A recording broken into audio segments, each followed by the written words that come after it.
Vale a pena pagar uma grande dívida com o banco? Quando nos deparamos com uma grande dívida junto a um banco, especialmente em contextos de juros altíssimos e dificuldades financeiras, surge uma dúvida comum. Será que vale a pena pagar essa dívida, ou existem formas de negociar ou até mesmo se livrar dela? Esse é um questionamento complexo, que envolve tanto a análise das condições do contrato com o banco quanto os direitos do consumidor diante de práticas abusivas.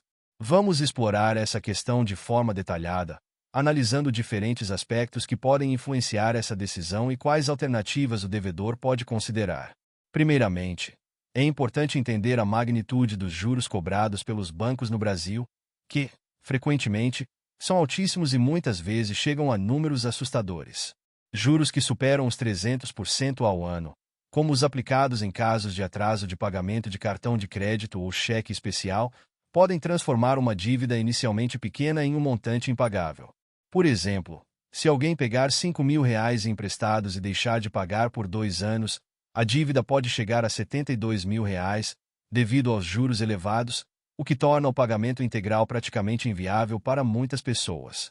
Essa realidade de juros elevados faz com que muitas dívidas se tornem impagáveis. Quando o valor da dívida atinge montantes absurdos, a pessoa entra em um ciclo de endividamento, onde o pagamento da dívida inicial se torna impossível. Nesse ponto, é crucial compreender que, embora os bancos possuam o direito de cobrar as dívidas, muitas vezes as condições desses contratos podem ser irregulares ou abusivas. A primeira reflexão que o devedor deve fazer é se o contrato assinado com o banco está de acordo com as normas legais e se não há cláusulas que favoreçam excessivamente a instituição financeira. Em muitos casos, o contrato bancário contém cláusulas pequenas ou mal explicadas, nas quais o consumidor não tem acesso às informações completas sobre o valor total da dívida ou sobre os juros aplicados.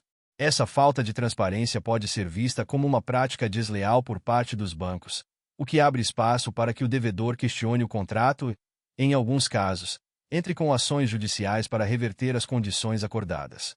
A Constituição Federal de 1988, por exemplo, assegura a proteção do consumidor contra práticas abusivas, e se houver irregularidades no contrato, é possível pedir a revisão ou até mesmo a anulação do mesmo. Outro ponto relevante é que, quando a dívida atinge proporções muito grandes, o banco pode, sim, tentar negociar para garantir o pagamento. Muitas vezes, as instituições financeiras entram em contato com o devedor, oferecendo uma redução do valor da dívida ou condições melhores para pagamento. Isso pode incluir o parcelamento da dívida ou a negociação para um valor fixo, o que pode ser vantajoso para ambas as partes. Nesse momento, é importante que o devedor tenha cuidado, pois o banco geralmente tende a apresentar um valor inicial muito alto, que pode ser negociado para algo mais razoável, caso o devedor busque alternativas.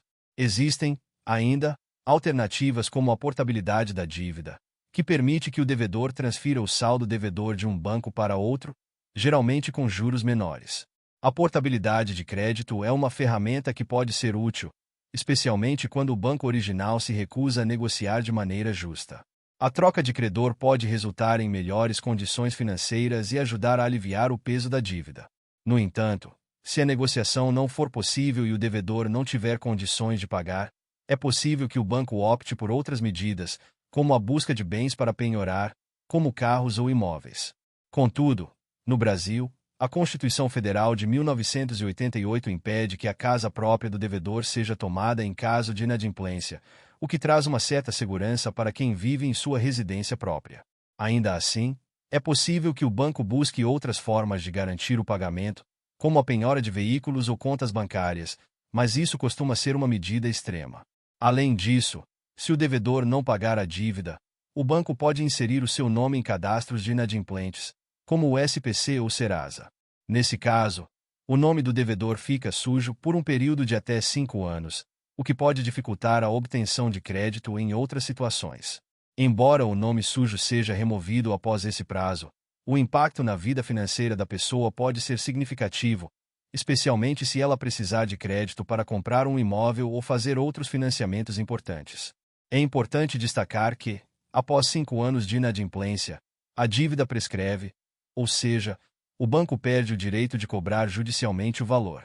Isso significa que, legalmente, o devedor não pode mais ser processado pelo banco. No entanto, o nome do devedor pode continuar negativado, e a dívida pode ser cobrada de outras formas, como por meio de ligações ou cartas, mas sem respaldo jurídico. Apesar disso, o ideal é que o devedor não chegue ao ponto de deixar a dívida prescrever. A melhor alternativa é sempre tentar negociar a dívida de forma consciente, buscando condições que sejam viáveis dentro da sua realidade financeira.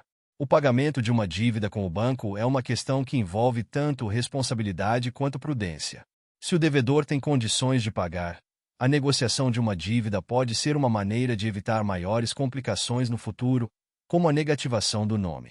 Porém, caso o devedor identifique irregularidades no contrato ou perceba que os juros cobrados são abusivos, é fundamental buscar orientação jurídica. Em alguns casos, o processo judicial pode resultar na redução da dívida, com a eliminação de cláusulas ilegais ou a diminuição dos juros cobrados. Isso pode ser uma forma eficaz de aliviar o fardo financeiro e, em última instância, conseguir pagar um valor mais justo. Em suma, se vale a pena pagar a dívida ou não vai depender de uma análise cuidadosa de cada situação específica. Se o contrato for ilegal ou abusivo, o devedor tem o direito de contestá-lo judicialmente. Se não houver irregularidades, a negociação com o banco pode ser a melhor alternativa, utilizando ferramentas como a portabilidade da dívida ou a busca por condições mais favoráveis. No entanto, a prescrição da dívida após 5 anos traz um alívio legal para quem não tem condições de pagar, embora essa solução deva ser considerada apenas como o último recurso. Muito obrigado!